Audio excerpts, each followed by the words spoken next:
me try to arrange this. A little windy today, so I'm kind of using the other side of my camera because it will be away from the wind. I'm hoping I can salvage the sound. So today I was arguing on the internet, as I usually do when I have some free time, because it's fun, you know. Someone brought up the Kalām cosmological argument, and I haven't gotten out every little thought in my head on that. This is like my third video on the Kalām cosmological argument. Obviously, I'm working on a playlist here. So my thoughts go like this. One of the things I wanted to hit on is that I think, like many arguments in theism and other supernaturalist claims, is they end up being what I would call an artifact of rhetoric. That is because one of the earliest accounts of the Kalām cosmological argument, before it was called the Kalām cosmological argument, is attributed to Aristotle. So we're talking 2,400 years ago. People have been arguing this, talking about this, and what happens is the argument has been modified over time. Why? It's being modified in order to escape people who have refuted it. So it was brought up again during the Middle Ages by the great Muslim philosophers, Al-Kindi, and refuted and modified again by Al-Ghazzali, and then brought up again more recently by the well-known and well-touted William Lane Craig. So many biblical literalists just love him. And he rephrases it. And again, this rephrasing is a response to refutations. So he starts like this. Everything that begins to exist has a cause. The universe began to exist, therefore the universe has a cause. So, let's go back to the first premise. Everything that begins to exist has a cause. This seems intuitively good, and this is the thing, it's an appeal to intuition.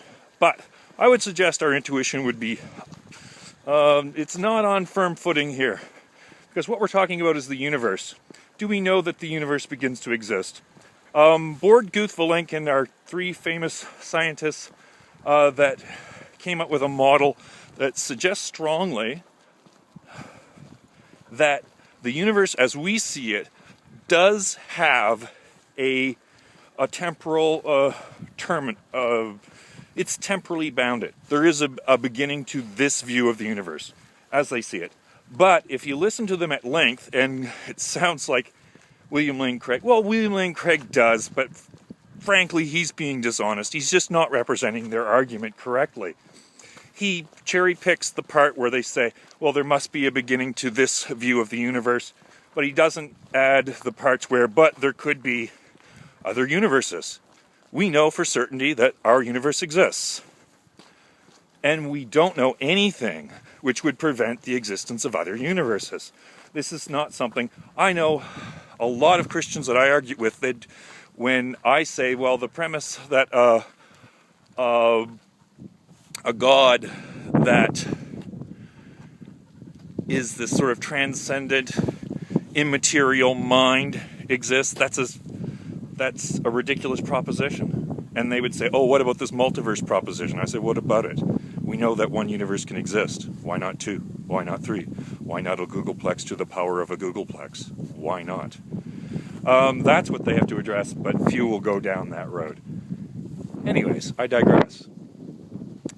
So, premise one. Everything that begins to exist has a cause.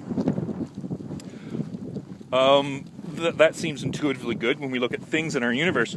And it seems intuitively good not without reason. It seems intuitively good because our intuition is an evolved thing.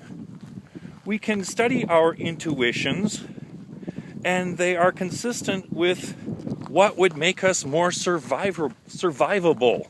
We have an intuition that helps us understand the world as a deterministic reality. And however, you'll find if you do even just a cursory reading of quantum mechanics and how things work in that realm, there's a lot of counterintuitive stuff.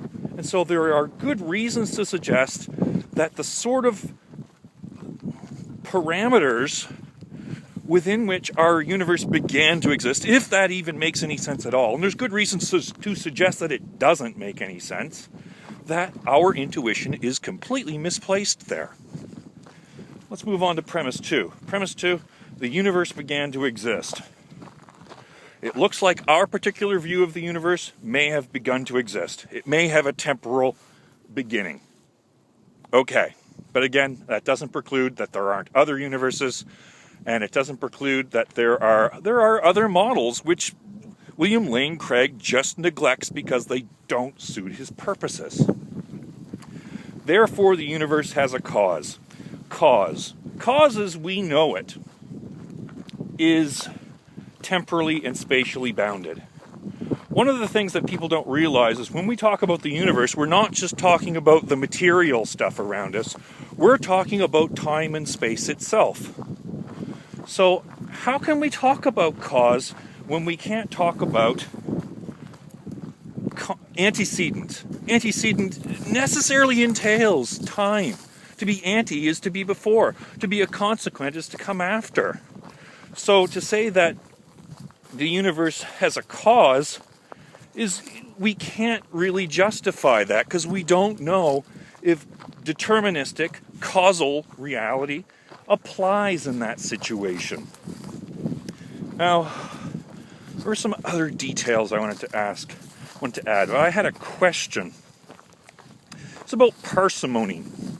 Now, why I have such a hard time with this is they'll make an appeal to intuition on one hand, and then they'll say, well, obviously the cause of all of this, this cause that we're getting at, has to be an intelligent cause. It has to be one that can form intentions and whatnot. I said, why would that be the case? If anything, if you're going to make an appeal to intuition, make an appeal to intuition throughout your argument. Parsimony, the simplest explanation, is more likely to be true. Why posit that the cause of the universe is something that, I think through logical necessity, if that would apply, has to be a complex thing. God, if a God as Christians suggest and as Muslims suggest, has to be something which understands all that he has created. He has to be as complex, at least as complex as his creation. Why not posit something that's simpler? Why not, this is the way I put it. We know that the potential for existence is real. We exist. Therefore, the potential for existence is real. So, why not just say that there's some precondition to our existence? I'll just call it the potential for existence. And why not suppose that